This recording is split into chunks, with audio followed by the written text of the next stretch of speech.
Hello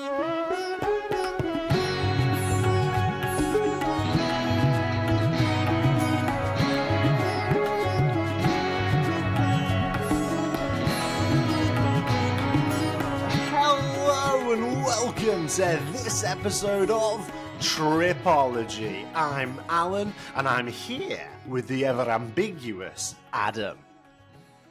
Hello, Alan. How you doing, my friend? Oh, really good. I'm so excited. All week I've been gliding through my mind, waiting for this, the genesis of Adam's story. We teased on last week's episode that this week we'd hear from the ever ambiguous Adam as he tells us a tale from his time on the road. Adam, please reveal unto us what that story will be. Oh my goodness, I'm so excited to tell you this story because I don't think it's one we've spoken about before, but it's a goldie. It's a goldie. Okay, I'm waiting with breath that can only be described as bated. Tell me the story. This is honestly probably one of the craziest 48-hour periods of my life. And it was so action-packed, I can't wait to describe what went on in that 48 hours. Let's embark. It all starts way back when in Hong Kong. Now, you'll probably remember that I did the Trans-Siberian Railway, right? Yeah. Went all the way down through China and ended up in Hong Kong. I was in Hong Kong for probably 5 or 6 days at that point, and I've since been there 5 or 6 times and lived there, of course. But this was just my first stint in Hong Kong, and my goodness, was I having a good time. I was really taken by Hong Kong, and I was just saying yes to everything. I was just getting stuck in, up to the eyeballs every day. There was one evening when I caught wind of a street party that was going to be run by some Latinos and some Spanish people. Okay. So a guy in my hostel was going to it. He'd met someone in a bar that had told him that there was going to be a street party, and he reached out an invitation to me and said, would I like to go? So true to form, I went there, and it was about 8 o'clock at night. There was this huge kind of, it almost looked like an amphitheatre in between some skyscrapers. So Al, I know you haven't been to Hong Kong, but I really want to be there when you go. So we'll have to do it soon. But it's got the most skyscrapers in the world, Hong Kong, of any city. Really? Is that a true fact about Hong Kong? Yeah, there are more skyscrapers in Hong Kong than any other city. More than New York, more than Dubai. It's got the most. I think skyscrapers are defined by a building of 12 floors or more. Wow. So even if it's not fact, I've said it with so much conviction, let's just go with it. That it has to be true. All 13-floor Goliaths mounted displacing air up in Hong Kong. Well, it's funny you should say that because I've also heard that there aren't 13th floors in buildings in Hong Kong and China. Because it's unlucky to have a 13th floor. I know. Hong Kong conspiracy. It's a new item here on Tripology. Where is the 13th floor? Isn't it convenient that the floor that promotes you to the status of skyscraper doesn't really exist?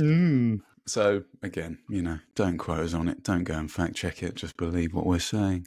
It's all right. Facts ain't what we're about here on Tripology. We're about stories. So you can imagine it. Loads of skyscrapers, very dense, very thick, sort of with skyscrapers, very busy city.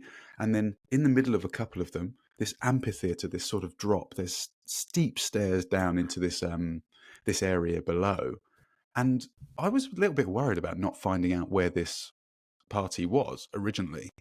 But I took a right turn down where the location was, and there were, I don't know, maybe 5,000 people. Wow. It was incredible. That's a good piece of evidence that the party's probably there. Yeah, I thought, I won't ask anyone. I'll just assume this is it.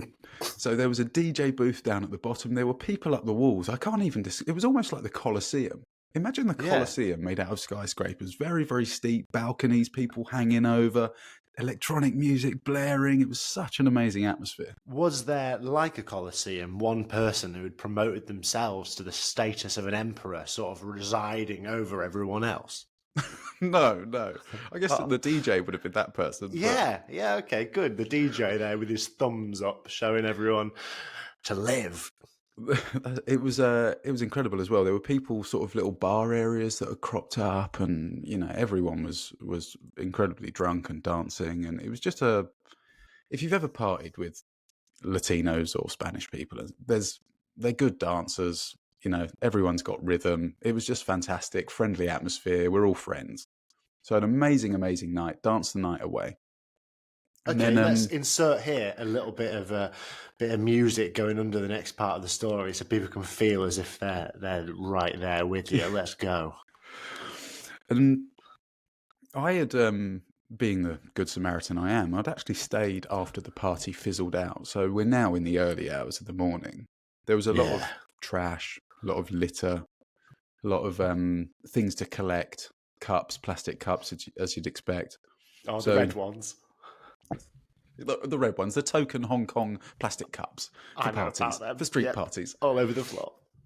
And there was just a few of us walking around with black bin bags, just trying to, do our bit, because I felt very grateful that I'd been involved in this party. I mean, it was just it was one of my best memories, right? Yeah. So there we are, picking up the trash. And like Lady and the Tramp, me and this guy, we both went for the same cup. Cut the music. You and this guy both reaching for a cup. We both went for the same cup. We knelt down onto the floor, and my hand touched his. He looked up and he went, where are you from? I said, I'm from London. He said, oh, you seem like a nice guy. You're helping collect the trash. It's one of the quintessential things that makes people nice. Yeah, he said, he was a Colombian guy. Big guy, tattoos all over his head. Right. And I said, you seem like a nice guy. You said that to him. Collecting all the trash. Yeah. And he said, both look, agreed you were both nice. Yeah. He said, are you on your own? I said, yeah, I'm just, yeah. He said, well, me and some of my friends, we're going to go partying after this. Would you like to join us? Yeah. I said, yeah, I'd love to. Yeah, absolutely. Where are you going to go? And he said, oh, it's just a little club round the corner, Funky Buddha. It's open. I thought, I'm in. Siddhartha Gautama, known, of course, for his funkiness. There's two things I love. It's funk and Buddha. Yeah. But yeah, so I joined them, and he said it's open till, the early hours. Why don't you come and join us? It'll be fun. I was there until 1 o'clock in the afternoon, Alan. Wow. Those are hours I've not experienced funky buttering until. No. It was funny because I knew that I'd been in there for a while, but I didn't check. When everyone started going to work. Well, I didn't check my phone or anything like that, because the club, I mean, it was busy when we first got in, but then it started filtering out, and this guy and his friends had very kindly booked a VIP section with unlimited alcohol. Right. Which I was apparently allowed to tuck into. Very generous. Yeah. And then the thing, it fizzled out, and, sort of getting a bit empty and stuff, and I thought, oh God, it must be late. It's got to be about 6 a.m. or something. Walked out the front door, blazing sunshine. You were like a vampire immediately reduced to ash. People going about their day. I was like, oh, maybe it's a little bit later than I first thought. Looked at my phone, 1 in the afternoon. I thought, for fuck's sake. Oh. Now, the reason why that was such an issue was because the next morning, very early, I had a flight to Manila in the Philippines. Okay, a Filipino flight. So I went back to my hostel, and I was so exhausted and so depleted, and had been just on this incredibly long bender, for want of a better phrase, that I had a panic attack that my plane was going to crash. Okay, so psychologically, you'd been reduced to someone who, most unlike Buddha, were very attached to the idea of life and wanted to cling on to it at all costs. Yeah, it was absolutely not funky. I can That promise is you a that. very funky Buddha indeed, to have such a turbulent mind. Yeah. So there I was in my hostel bed in the dorm, and you know what it's like. There's just when you experience this extreme anxiety, no one can help sometimes, and it was a really awful period of a few hours where I had decided, I had convinced myself beyond all reason that the plane to Manila was going to crash. Okay, so did this start? I want to figure out how this manifested, because you're someone who, you know, has some latent anxiety anyway, but obviously not to this degree. So, is this a thought that emerges and then you start to think, oh, maybe I'm a soothsayer. Maybe this thought has emerged because I'm predicting the future. Maybe this is going to happen now. How does it happen like that? Yeah, that was it. It was just, for me, it was so much more likely that the plane would crash and I would die than the plane would make it to Manila. Right. It was a really, it was so strange how I can't describe. I've got no doubt that the antics that I was up to a few hours prior had fueled this awful episode. But my, Right, but you started to think about the inner workings of a plane, and you were like, "How can this possibly make it to Manila?" Looking on a globe, seeing Hong Kong, seeing where Manila was. You're like, "What?" oh dear, of course it's going to go down. So my port of call, you know, shivering and almost in tears, my port of call was to ring my best mate back home. This was before we knew each other. Yeah, yeah, yeah. Bless him. Oh, what a hero. So I called him and he calmed me down, and he was like, "What's going on?" I was like, "I can't get the plane. I can't get on it because it's going to crash." And he was like, Yeah. I don't think it is. You know, why don't you just try and get some sleep? Get a few hours sleep. Oh, what a lovely friend. He really calmed me down and tried to help me rationalize the situation. But my goodness, it was pretty awful. So I did go to sleep in the end, and I woke up feeling much better. Yeah, it seemed all better now, did it? Yeah, I calmed myself down by packing my bag and getting organised, and I was ready to go. So my flight was really early out of Hong Kong to Manila. If And you look at reviews on that hostel from around this time period, they were like, the facilities are great, but there was a sobbing man packing his bag and ranting about plane crashes, and man didn't get a wink of sleep. that's it. You can leave the guy having a meltdown in the corner. But yeah, so I ended up getting the plane the morning after, felt much better about myself. And I do remember that flight actually quite vividly. And I was following, you know, you get that television on the screen. You can see Yeah. where the plane is going over the water. And it's this weird kind of, I don't know what you would call it, but I almost feel much more comfortable going over land in a plane than I do water, because I think, well, if something goes wrong, at least we can crash land on land. Like, it's such a Yeah. strange thing to have I to have mean, a fear water's of probably flying when you better. travel as much as we do. It's not ideal. It's not ideal at all, is it, Adam? But you made it through the flight without alerting the air hostess or anyone else, on for that matter, of your panic. Yeah, a couple of deep breaths, bit of meditation, and we landed in Manila without a hitch. I've got to say, the Okay. flight went very well. We Better made than it a in one normal piece. flight. Yeah. No So turbulence. no turbulence. Carry on, of course. I was out the plane like a shot, waiting at the taxi rank. Mm-hmm. And I didn't really know too much about Manila. I hadn't done any research. I didn't know really what there was to do there. But all I had there was 24 hours out, because I had another flight. Because I like flights so much, I had another flight booked the next morning to go to Palawan, which is one of the islands in the Philippines, sort of on the west of the archipelago. So I only had 24 hours. Didn't think there was, you know, that much point in doing loads of research and trying to cram loads of stuff in. So I didn't really have a plan. There I was waiting at the taxi rank, and this woman tapped me on the shoulder and she said, "Do you know where you're going?" I was like, I've got the address of my hostel here. It's somewhere Makati City or something. And she said, a lovely woman. She said, well, my house that I'm going to is on the way. Why don't we just share a taxi and I'll drop you off on the way and we'll go from there? And I was like, yeah, all right, I'll jump in with you. That seems like a lovely offer. Let's do that. Needing sort of something comforting because I was just getting over my flight. And there we were. We got on the cab and we were on our way to Makati City. Well, I'm intrigued, Adam, but I'll stop you there. You've got 24 hours in Manila. You've got no plan. You've got a flight the next day. You've just met a stranger and you've got in a cab with them. The suspense is killing me, but right now I've simply got to make like a funky Buddha and take a brief meditation break.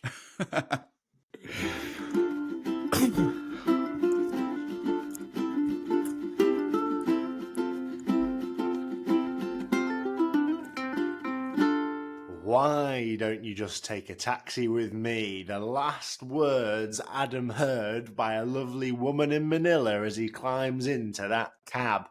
Continue the story from there. So I got in the cab and we were chatting away. She said, what are you doing here? And I explained that I wasn't in Manila for that long, but I was planning on spending a few weeks in the Philippines. I asked her about herself as well. And it turns out that she is a transgender woman. She's actually an actress, a very successful actress, grew up in the Philippines, but now spends most of her time in New York. And I was like, that's incredible. So you're just here like visiting family or whatever. She said, yeah, I've got a couple of things to do. I'm actually in the middle of planning to do a show, but she used to do lots of theatrical productions, things in outdoor plays and all this kind of stuff. But she was absolutely incredible, so friendly. And she said, you obviously have no idea about Manila or what there is to do here. And You obviously have no idea about Manila. I said, you should have seen me 24 hours ago. I didn't have an idea about many things. Didn't have an idea about a plane 24 hours ago. But she said, look, if you want, I'm meeting some friends for dinner tonight. Why don't you join us? I obviously know where your hostel is because we're about to drop you off there. Why don't I swing by, come and grab you, and we'll take you out for dinner and show you what Manila's all about. So what a wonderful, kind-hearted woman. I thought, fucking amazing.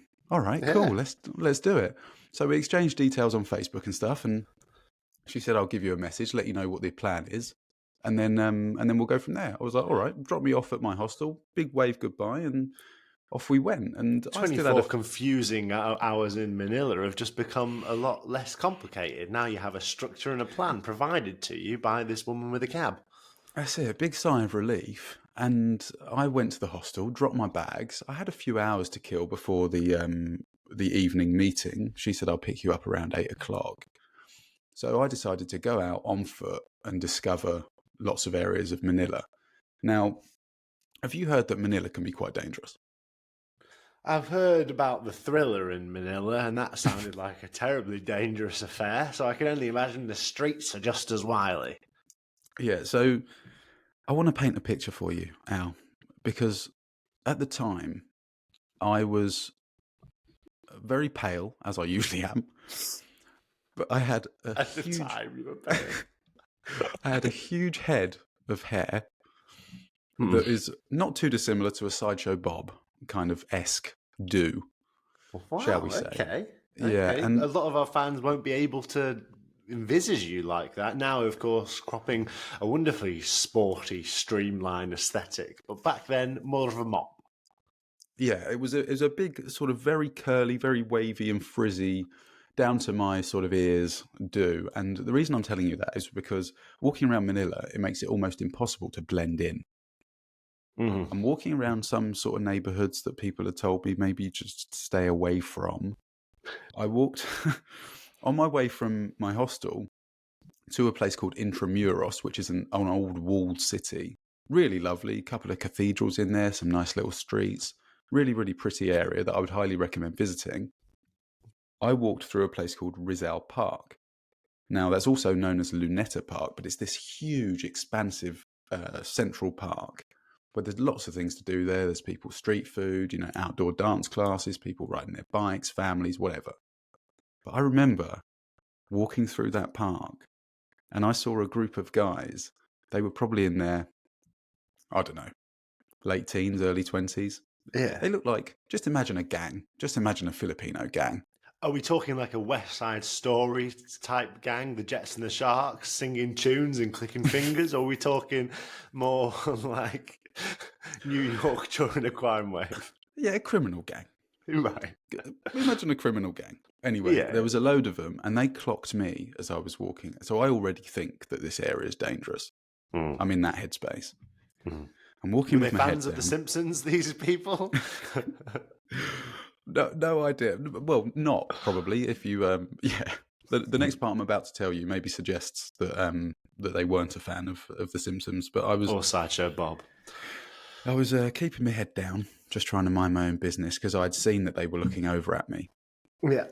And then I wanted to look again to see if they were still looking at me because I was feeling a little bit nervous. Even now, there are very few times when I've been travelling, Alan, where I felt like I'm in danger.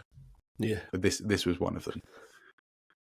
One of them looked at me right in the eyes, and he drew up his hand and made a gun gesture, but with both hands, like holding a huge gun. Oh, like an AK-47 style hand gesture. Exactly. And then gestured to shoot me, so he's shaking his hands as if there were bullets flying right in my direction. And then another one pulled his two fingers up and put them to his eyes as if to say, I'm looking, and then poked them at me as if to say, oh, I've seen you, I'm watching you. And then he got his thumb and he drew it across his neck as if, you know, to suggest he was going to cut my head off, behead me. And wow, it was a triple-pronged attack, wasn't it? You got the bullets, the eyes, and the neck slice. Yeah, I mean, I thought I was shitting myself on the plane journey. I tell you, in that park, I was feeling a little bit on edge. Yeah. Has anything like that ever happened to you? I mean, the times where I've come under danger, it's usually via an animal attack, a la the bullet ant, or a much more surprising mugging, which didn't have any precursor to violence ahead of time. So, no. Well, I thought they look like, you know, not to stereotype. We're not in the business of stereotyping, but they also look like the sort of people that might do something bad, untoward to me. Okay. So, you know, I hot-footed it, got out of the park. Thank goodness they didn't follow me, or at least I didn't notice that they followed me. But I went all the way around Intramuros, had actually quite a lovely afternoon. I even witnessed a Filipino wedding at one of the cathedrals. Right. And were you able to go and have a lovely afternoon? Were you not still perturbed? Yeah, well, I got a haircut just to disguise myself. Yeah. Chopped all my golden locks off.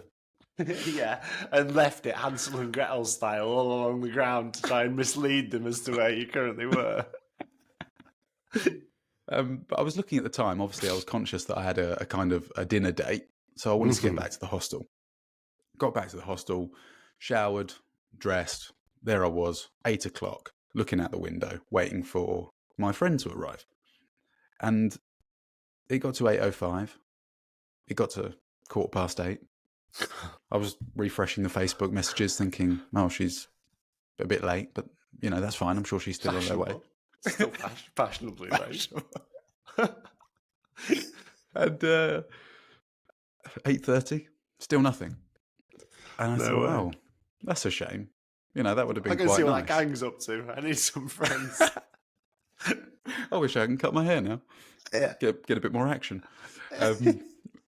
But and then I went outside, and I knew that would make you laugh. And then I thought, I waited outside, and I thought, well, okay, that's fair enough. It would have been nice, but I was almost just accepting that wasn't going to be the plan. 8:45, a blacked out Range Rover turns up. I mean, like brand spanking new, shiny, huge rims, and the back window rolls down. And it's my friend, and she's like, hey, Adam, sorry we're late, jump in. I was like, fucking hell. No Facebook message to precede this. This is just, you just rolled up. Nana just rolled up Love it. in this blacked out Range Rover. It was the sort of car you might see a criminal gang driving. I thought, oh shit, I know where we're going. You want to go to Luneta Park? So yeah, just incredible. Jumped in the back, and then this lovely couple driving the car, and they were like, "Oh hey, oh yeah, she's told us all about you. We're taking you out for dinner and this kind of thing." So we went to this lovely area, which is, I think it forms part of Makati City, but it's called Greenbelt. If you ever go to Manila, go to Greenbelt. It's quite commercial. It's clearly upmarket. I mean, it's very clean and very new. Lots of nice shop fronts and restaurants and stuff. But we sat down for this meal outdoors on a terrace. And I'm not joking, Alan. I've never seen so many good-looking people in one place. It was crazy. Like we were chatting to neighbouring tables, and there was one Australian guy who was visiting Manila, but he's actually a model in Australia. Wow. There was a couple of other people who worked in film, fashion, other models knocking around. And I was like, what the fuck am I doing here? Oh, I reckon you look just at home in that place.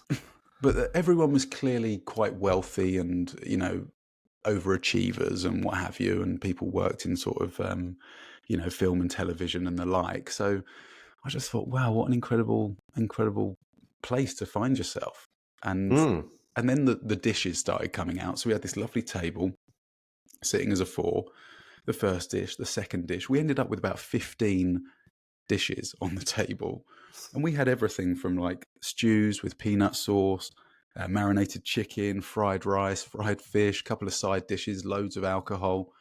And it was lovely. They said they really wanted to show me what Filipino food was all about. Just some traditional food, cooked really well. We spent 3 hours there having a nice long chat. And then when the bill came, I thought, Jesus Christ, this is going to cost me a fortune. Because it was a nice restaurant. It was quite clearly a nice restaurant. I thought, I don't think I've got the money. My entire budget for the Philippines was going to be blown on one meal. Yeah. And they just didn't let me pay. They said, don't put your hand in your pocket. That's it. No, don't you dare. Don't you dare. And I was like, well, please, I've got to. And they said, no. They said, it's an honour for us to show you our city. We're proud of Manila and we're glad you've had a good time. And I was like, shit. So beautiful, Adam. So beautiful. The kindness of strangers. It was, really sort of moving. And anyway, the two guys had to leave, the guys who were driving the car. They were like, right, we've got our own thing to do. We're going to go off and leave you to it. So my friend said to me, well, let's not cut the night short. Do you want to go out for a few drinks? And I was like, well, if you're paying, yeah. Well, she's already rocked your world at this point, hasn't she? She's swept you up in a cab. She's swept you up in a blacked out car. She's taken you for dinner. Why stop the momentum? She's completely transformed your Manila experience. Yeah. So we went off to this bar. We sat down. It wasn't a very busy bar, but it was quite close to the restaurant. And there was a lovely lady playing some cover songs on a guitar. Mm-hmm. And we sat down, we had a couple of drinks. Even though it was a really nice experience, it wasn't quite the vibe we were going for. We wanted a bit of a dance, a bit of a boogie. You know me. You know what I'm like. You're like, oh, where's that amphitheatre gone? That's the kind of vibe I want back. The kind of vibe that would instill the fear of God about a flight the next day. Yeah. You know me, after a bit of fried fish, I can't wait to get on that dance floor. Yeah, I do know you. And so she said, look, I know this great club. It's not that far away. Let's head there instead. It's getting pretty late now. It's like 1:15 p.m. the next day. We got to the entrance of the club. It was so funny because I remembered then, it's just popped into my head. I remembered that the bouncer wouldn't let me in the club because I had my trousers rolled up to my knees. And in my kind of drunken stupor, I was like, well, I can just roll them down though and you'll let me in. And he was like, yeah. I was like, but then I could just roll them up when I'm back in there though. Like, they're long. They're long. Is that not? Is it just the knowledge that you know? If you know they're long, can you not just let me in? He was like, listen, I don't make the rules. I just enforce them. So it was a bit of a back and forth. But anyway, rolled him down, of course. Keen to get into the enter, sir. How can I help? Oh, you're wearing long trousers. My goodness, what a handsome young man. Get in this club. There was an absolute boor with rolled up trousers in here just seconds ago. I hated him, but you can come in. Rolled up jeans and a bushy haircut. What was I thinking? If I can dig a photo out, maybe I'll show the Patreon subscribers. Whack it on the Patreon. Yeah. So we got in the club, booming music, very busy dance floor. And it was a really, really good night, mate. We danced the night away, singing at the top of our lungs. There was a few old 80s classics. And I ended up seeing this other white Caucasian guy in there. And you know what it's like when you go traveling, especially if you're in a place which is quite local, or you're not seeing that many travelers. The moment you do, I mean, they stick out like a sore thumb and you're immediately attracted to them. You're like, hey, hang on a minute. I'm in here. It's like two planetary bodies in the same solar system, magnetized, getting into each other's orbit, boogieing around. So went over and started speaking to this guy, Spanish guy, really tall, handsome guy. I was like, what's going on? You're a model as well, obviously. He said, no, I'm not a model. I'm a professional soccer player. I was like, of course you fucking are. Fucking obviously. And he said, I used to play in the professional Spanish league, but, I just wasn't able to get into the top team. So my agent found me a role playing for a professional team in the Philippines. And I'm based here in Manila. I was like, fucking amazing. That's so cool. He was surrounded by the hottest women you've ever seen all night. He had a VIP He's section. Like, I don't know what it is. I just kind of like it here. What's the standard of the football like? But no, he said, what about you? Are you here for the night? You're more than welcome to come over and join me. And, all the alcohol's free. I don't pay for anything when I come to this club. So help yourself to a gin and tonic. Or I was like, the last thing I need is another drink, but I'm on board. So we were all there partying together and we ended up leaving. And this is going to have to be the end of the story, Alan. Right. Because I'm afraid I can't fill in the rest. What do you mean? We had an amazing night, all of us together as a group. Yeah. But then I ended up with my friend at her place. Yeah. So we left together. Why I didn't go back to my hostel, I do not know. Yeah. But we ended up back at her place. And the last thing I remember is folding up my trousers. If you want to get in touch with us at Tripology Podcast, we have an email address. It's tripologypodcast@gmail.com, or you can Instagram us. You can send us a direct message at Tripology Podcast on Instagram.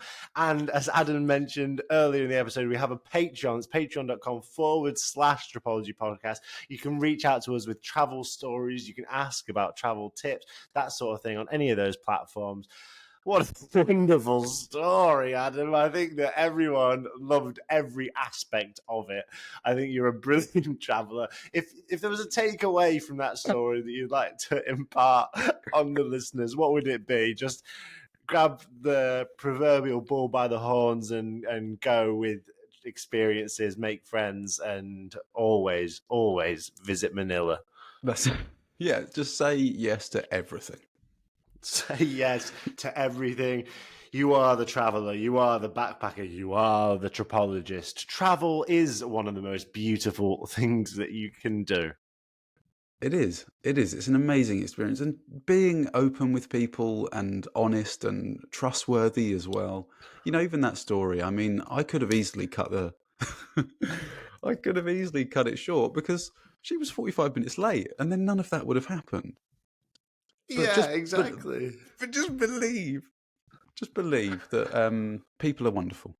People are wonderful. People are kind. People want to help. People are interesting and interested. And it's a wonderful place out there. And I love it. And I love you. I love you too, Adam, and I love you, the listening audience.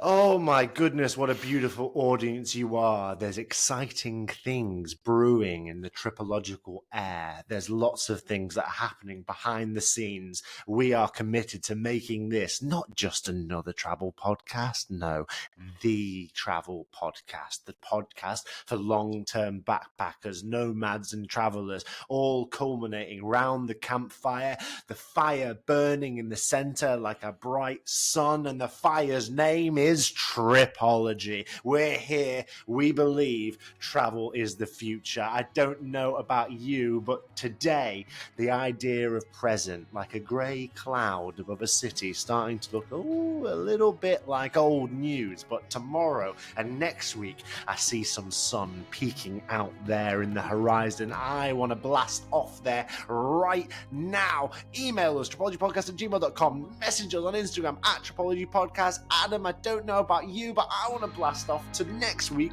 right now. Will you come with me? I'd love to, mate. You're the best. Let's go there right now then. Bye! Bye.